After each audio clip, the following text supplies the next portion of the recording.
Louvado seja o nome do nosso Senhor.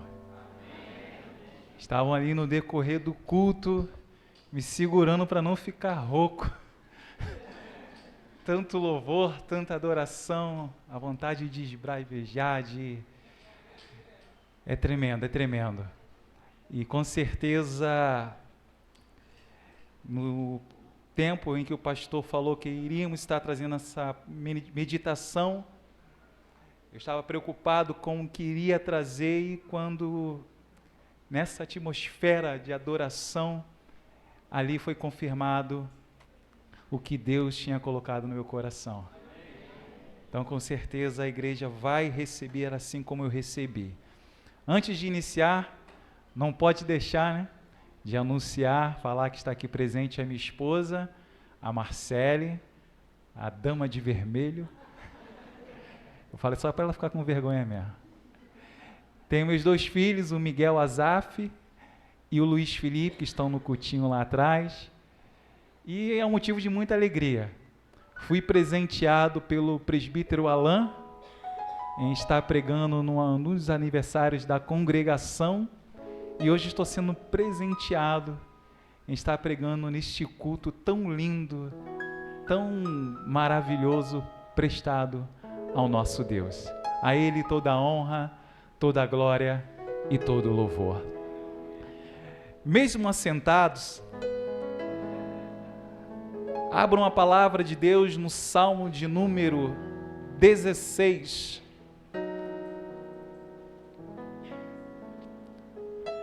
Salmo número 16.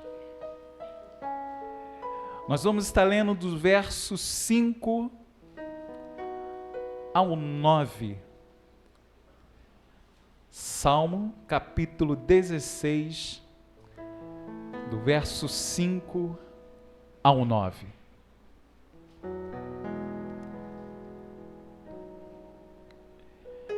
Diz assim a palavra de Deus: O Senhor é a porção da minha herança. Diga assim: o Senhor é a minha herança.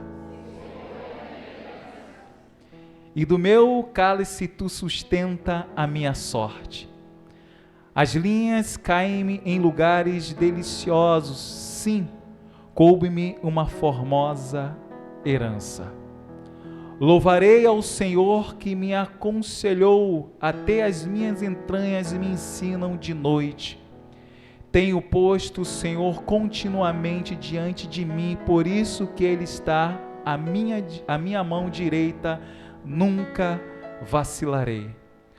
Portanto, está alegre o meu coração e se regozija a minha glória, também a minha carne repousará segura. Fala, Senhor, aos nossos corações. Tua palavra foi lida. Que Teu Santo Espírito, ó Deus, venha de encontro às nossas almas e que nós possamos sair daqui, ó Pai, cheios do Teu Espírito, para proclamar o Teu santo nome para os jovens, para as pessoas que estão lá fora perdidas. Essa oração que nós fazemos em nome de Jesus Cristo. Amém. Quando nós olhamos para a juventude, muitas vezes nós queremos exigir deles sempre que estejam sorrindo, que sempre estejam alegres. Falamos assim como se os jovens não passassem por dificuldade ou por problemas na vida.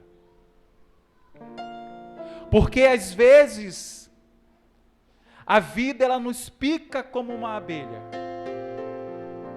Às vezes a vida ela nos alfineta como um alfinete. Às vezes a vida ela nos dá navalhadas. Às vezes a vida nos dá machadadas. E muitas vezes nós nos sentimos anestesiados quando sobrevém alguma coisa sobre nós. Assim também os jovens sentem. Os jovens também sentem o peso da vida. Os jovens, eles não estão blindados das adversidades, das problemáticas que acontecem no nosso país. Eles estão sujeitos assim como nós.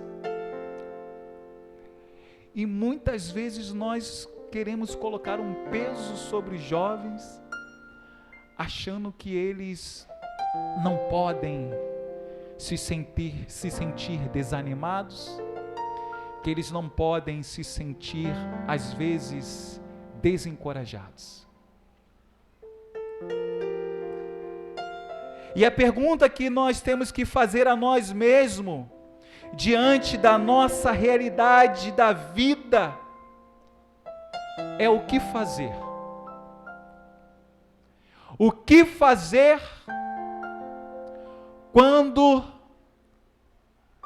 no decorrer da nossa história, o que fazer quando na nossa caminhada nós ficamos desalentados, desanimados, desencorajados?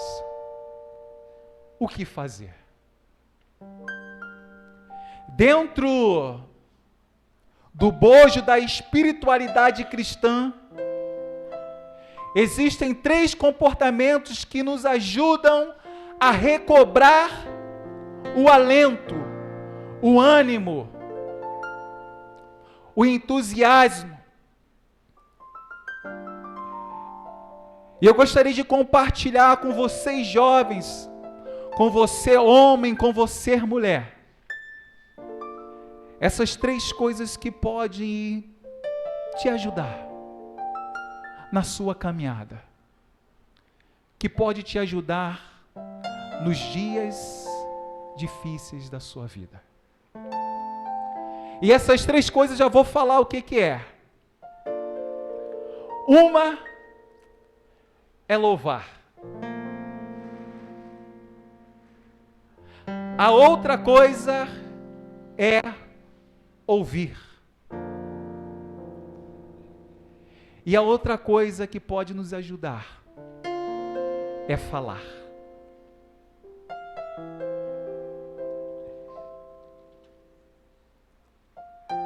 Aí você me pergunta, irmão Cristiano, quando eu estou triste, quando eu estou desanimado, o que fazer?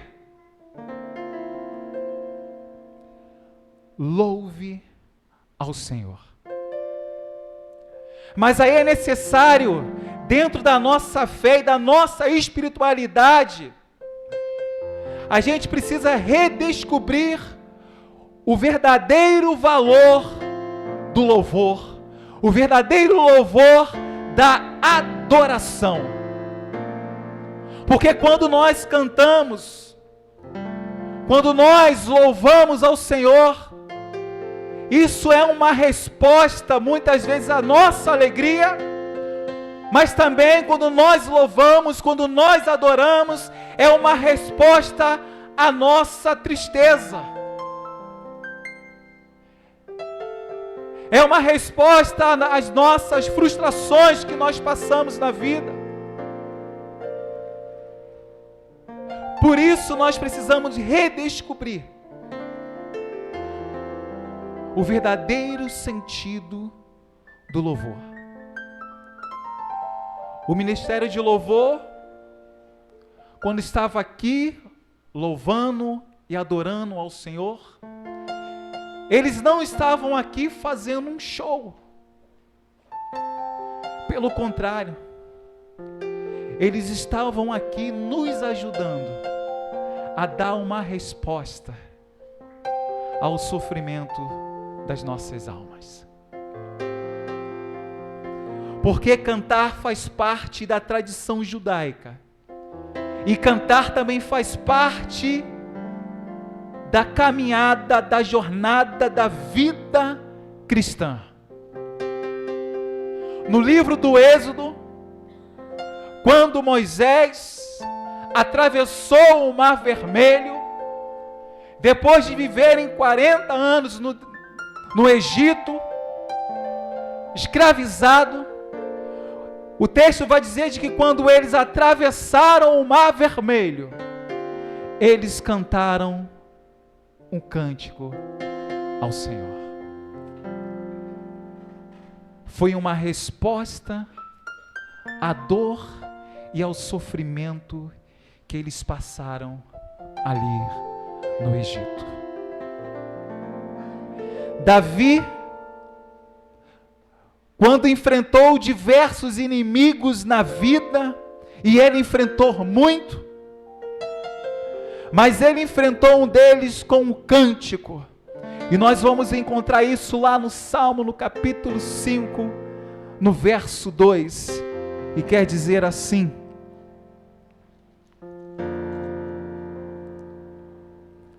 atenda a voz do meu clamor, Rei meu e Deus meu, pois a ti orarei. O que é louvar? Louvar é nós dizermos a nós mesmos que estamos aqui, não para ficar passando a limpo a vida de ninguém. Nós não estamos aqui para ver qual é a roupa que o irmão veio ou que deixou de vir. Nós estamos aqui não para ficar cobrando ninguém coisa alguma. Nós estamos aqui para louvar o nome do Senhor e deixar os nossos corações se encher das suas maravilhas. É para isso que nós estamos aqui. Eu trabalhei numa empresa de remédios, e certo dia, separando os remédios ali no galpão, tinha uma caixa, e quando eu abri, saiu um cheiro muito forte, horrível de bacalhau. Eu falei, meu Deus, o que é isso? Aí eu tirei um frasco daquele, olhei e estava dizendo que era um xarope. Não sei quem aqui tomou.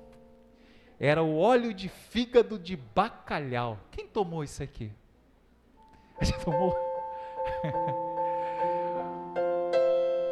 Um colega, ele falou, rapaz, o meu avô botava eu para tomar isso daqui. Eu sou da era do biotônico Fontoura. Não chegou. Mas ele falava o seguinte: quando nós íamos tomar, Cristiano, esse xarope, que meus pais ou meu avô dizia que era bom, mas não era, era horrível. Nós pegávamos uma colher de mel,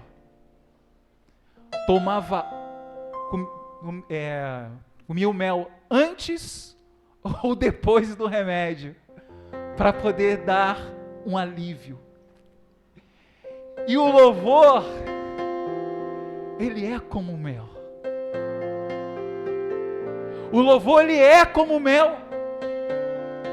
O apóstolo Paulo e Silas, quando estavam presos, eles tomaram esse mel para aliviar o gosto amargo de estar dentro de uma prisão sem ter feito nada.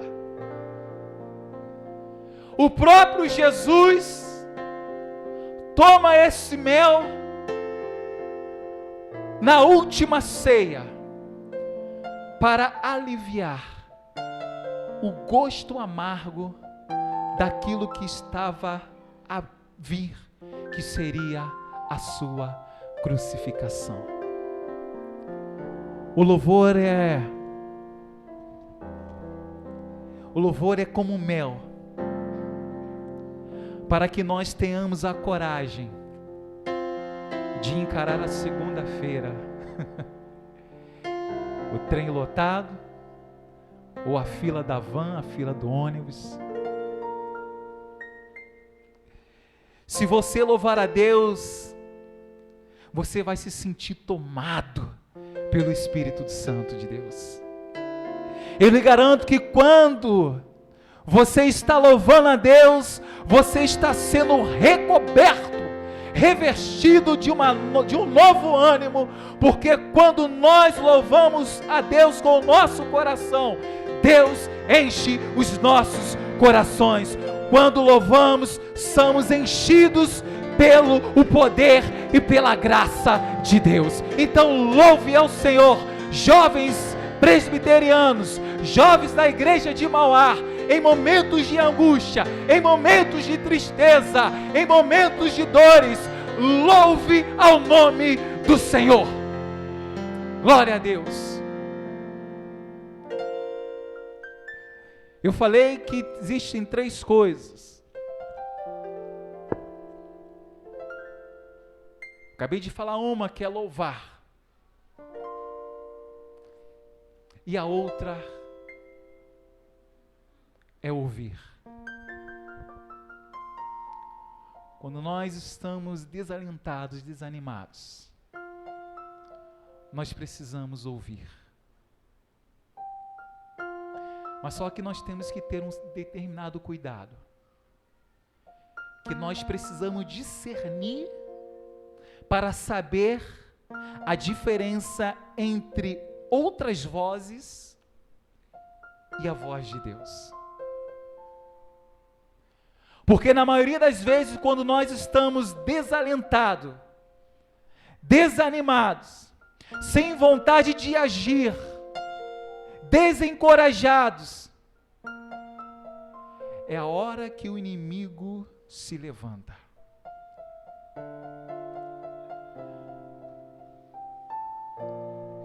Tem uma história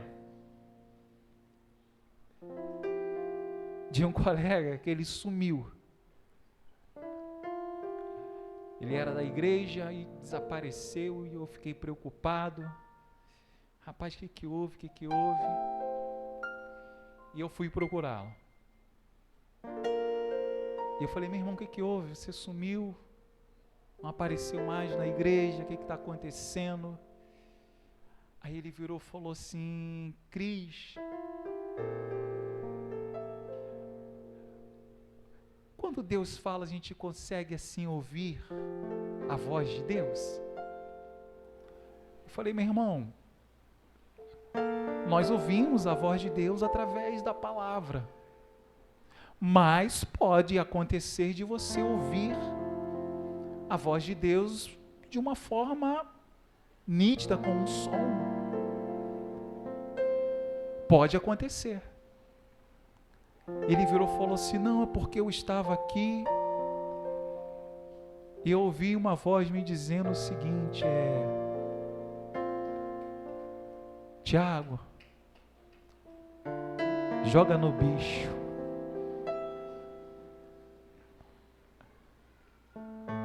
Tiago, joga no bicho, mas joga no burro. E eu virei para ele e falei o seguinte: rapaz, você não jogou, né? Eu joguei. E que bicho deu? Deu galo. Meu irmão, sabe o que acontece? Quando vem aquela voz dizendo para você bater de frente com alguém, quando vem aquela voz jovem dizendo para você o seguinte: não ouça os seus pais, você é o dono do seu próprio nariz. Quando você ouve aquela voz dizendo para você o seguinte: você se sustenta, larga dele ou larga dela. Essa voz, ela vem do inferno. E abrindo aqui um parênteses,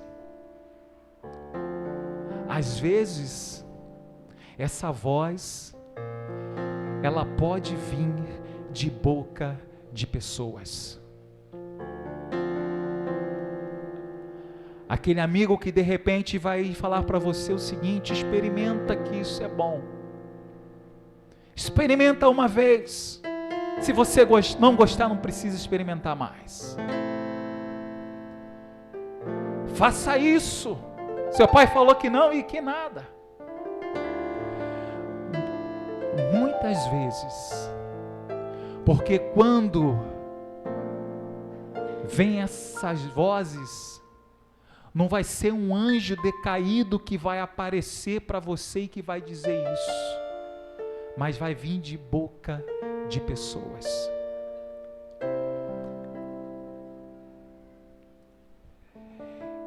Então, nós precisamos ter uma espiritualidade para poder ouvir a voz de Deus. Porque muitas vezes nós queremos falar, mas nós não queremos ouvir.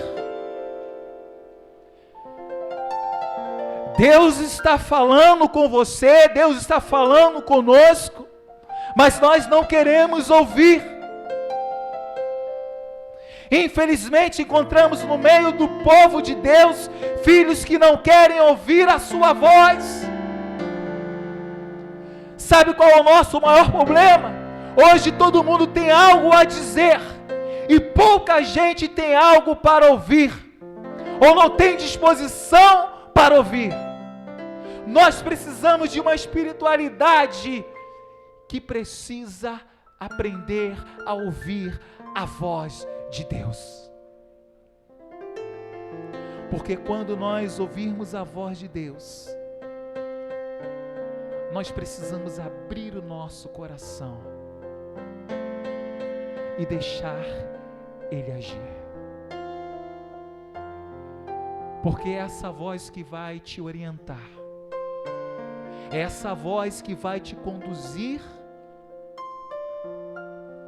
ao caminho que vai te levar para a salvação. Ouça a voz de Deus. Nós precisamos tirar os nossos olhos de dentro da escuridão de nossas vidas, de dentro das circunstâncias adversas. Nossos olhos, os nossos ouvidos precisam estar atentos para ouvir a doce voz de Deus.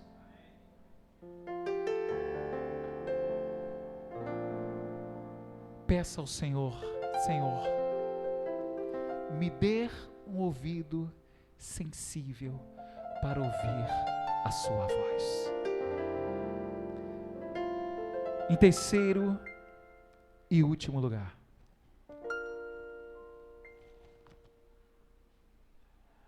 a terceira coisa que nós podemos fazer, o que pode nos ajudar a vencer as lutas, adversidades, o desalento da vida, é falar. É ao contrário, né? Primeiro nós precisamos ouvir e depois falar. Mas antes eu quero fazer aqui uma ressalva. Porque eu, particularmente, eu não creio ou não acredito em palavras mágicas. Eu não acredito em abacadabras. Não, eu não acredito. Eu nunca dei valor à teologia do poder do pensamento positivo. Porque se isso desse certo, eu não teria casado com a Marcélia. Certo dia, tem aquela fase, jovem, do desespero. Tempo das vacas magras. O medo de não casar, o medo de arrumar ninguém. Eu fui visitar uma igreja. Eu cheguei lá, nesse dia eu decidido. Pensamento positivo é hoje. Sentei no banco, fiz a determinada oração. Senhor, hoje a tua varoa vai sentar do meu lado. É hoje, Senhor. E fiz aquela oração, pensamento positivo. E tô ali, daqui a pouco eu escutei um barulhinho do meu lado. Falei, obrigado, Deus. E quando, já com um sorriso nos lábios, eu abri os meus olhos, quando eu olhei, não era o que eu queria. Eu fechei os meus olhos e disse, Senhor, eu não estou brincando não, Senhor, eu estou falando sério. Mas graças a Deus, casei com a Marcele. Mas, dando essa ressalva, mas a gente precisa mudar o conteúdo das nossas falas. Nós precisamos mudar a forma que nós falamos. Precisamos parar de murmurar.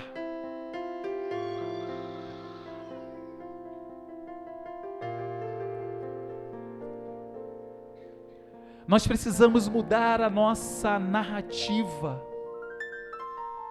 Você quer sair do desalento?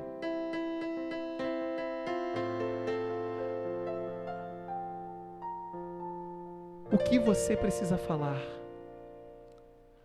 Porque as nossas falas não podem mudar o mundo, mas elas podem mudar a nossa atitude. Porque eu falar ou não falar, não vai adiantar nada. Mas muda a atitude de como eu vou agir ali na frente. Às vezes estou vendo o jogo do Flamengo e fico, vai Flamengo, vai Flamengo. E não dá em nada. Mas ao falar, isso muda a minha forma de assistir o jogo. Quando Davi, ele estava diante do gigante Golias, o texto vai dizer de que o Golias colocou Davi abaixo, falou palavras humilhando, botando Davi abaixo de zero. Mas o texto vai dizer de que Davi olhou para aquele gigante e disse, você vem contra mim com espada, com escudo, com toda a pompa de guerreiro, mas eu vou contra você, em nome do Senhor dos Exércitos. Eu acho que é por isso que Davi venceu essa luta.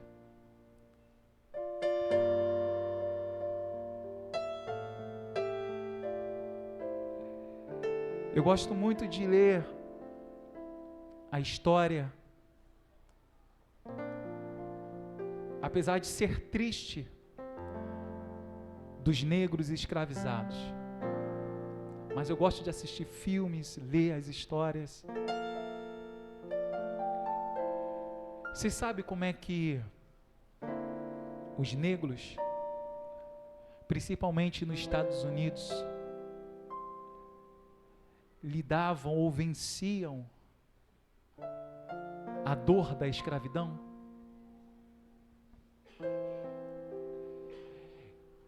Eles venciam porque eles olhavam para uma cidade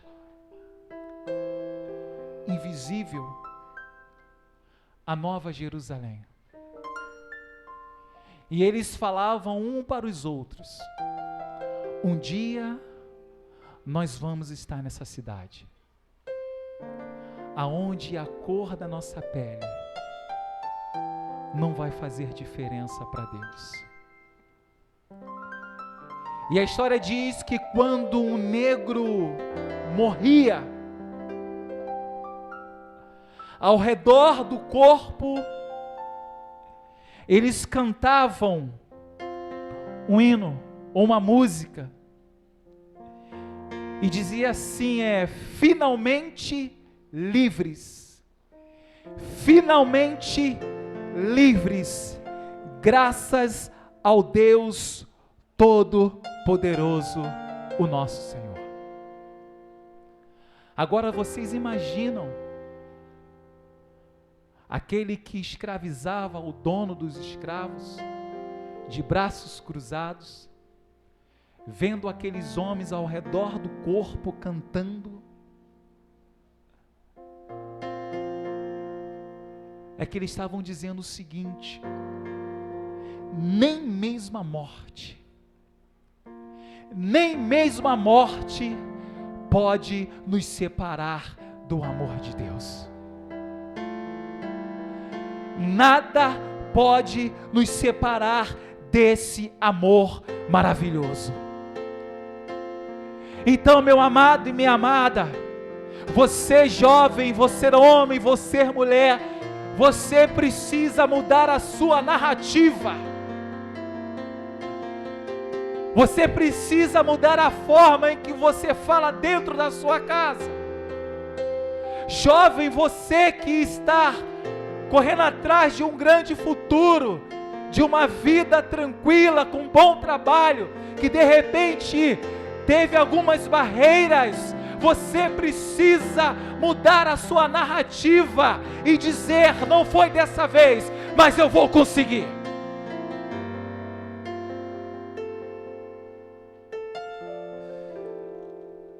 Encerrando,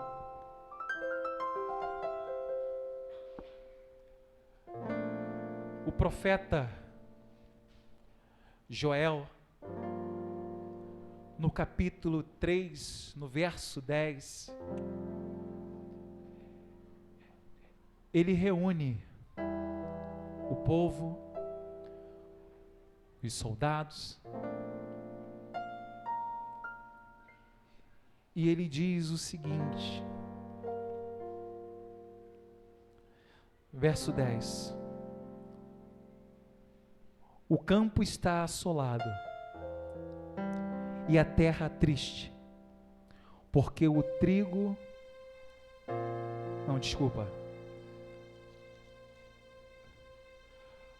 forjai espadas das vossas enxadas e lanças das vossas foices, diga o fraco, eu sou forte. Digo aos jovens, digo às mulheres, digo aos homens, por quê? Porque Deus é por nós, e se Deus é por nós, então louve, ouça a voz de Deus, mude a sua narrativa. E a palavra de Deus no livro do Apocalipse vai dizer que no grande dia, que no grande fim, vai terminar com o louvor. Agora você imagina, o pastor Bebeto já confessou que ele não é muito bom de cantar, mas você imagina no grande dia, no grande final, o pastor Bebeto dizendo assim, ó: Ele vem, Ele vem, aleluia, Ele vem. É isso que vai acontecer. Jovens presbiterianos, a caminhada é difícil, mas louve ao Senhor. Dê ouvido à voz de Deus e mude a sua narrativa quando as coisas contrárias acontecerem na sua vida. E que nessa noite o Espírito Santo do Senhor possa conduzir vocês nessa grande jornada, para no grande final você cantar glórias ao Cordeiro de Deus eu venci em nome do Senhor Jesus Cristo. Aleluia! Louvado seja o nome do nosso Senhor.